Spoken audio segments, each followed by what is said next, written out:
क्या हम गलत उस से सोच रहे हैं? बात सिर्फ दिमाग तक महदूद नहीं है, कहानी इससे कहीं ज़्यादा गहरी है।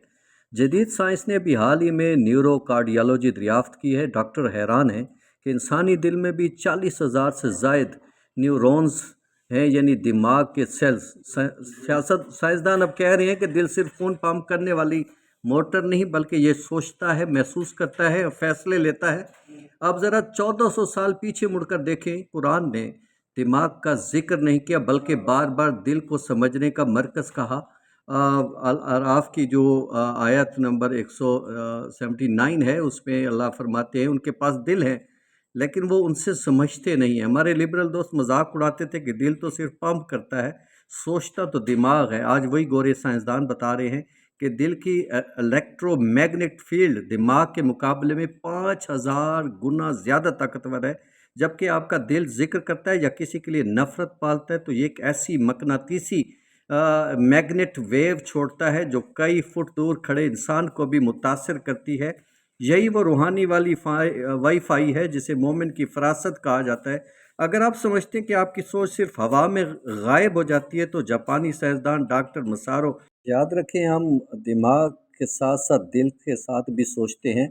1933 में एक फेवरेट साइंटिस्ट ने कहा था कि इंसान के ख़्यालात दरअसल एनर्जी हैं, उन्हें तस्वीर में बदला जा सकता है। साइंस इस बात को तस्लीम कर रही है कि दिमाग के इलेक्ट्रिकल सिग्नल्स को डिकोड किया जा सकता है, लेकिन हम अभी तक स्कूलों में न्यूटन के सेब गिरने की कहानी पढ़ रहे हैं, जबकि मगरिब ऐसी मशीन बना रहा है जो आपके दिमाग के स्केलेटल के आपके ख़्यालात को स्क्रीन पर दिखा देगा।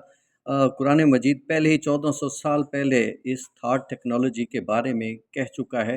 आप सल्लल्लाहु अलैहि वसल्लम की मशहूर हदीस है, इन्नमल आमालु बिन्नियात, आमाल का दारो मदार नीयतों पर है। हमने ये सिर्फ ये एक अखलाकी जुमला समझा, लेकिन अ, टेस्ला की थ्योरी की रोशनी में देखें तो ये क्वांटम फिज़िक्स है, अमले मादी दुनिया है, और अगर ये फ्रीक्वेंसी है और ख़्याल एक एनर्जी है। जब आप कोई नियत करते हैं तो आपके दिमाग से एक ख़ास वेवलेंथ निकलती है। अगर आपका अमल बहुत बड़ा हो लेकिन उसके पीछे नियत कमज़ोर या गंदी हो, तो कायनात में उसका वज़न नहीं होता। यही वजह है कि अल्लाह ताला हमारे दिलों और ख़यालात के मरकज़ को देखता है। हमारी सोचें ख़ला में ज़ाया नहीं हो रही, बल्कि वो एक इलेक्ट्रिकल दस्तखत छोड़ रही हैं। हम बचपन से ये सब सुनते आ रहे हैं।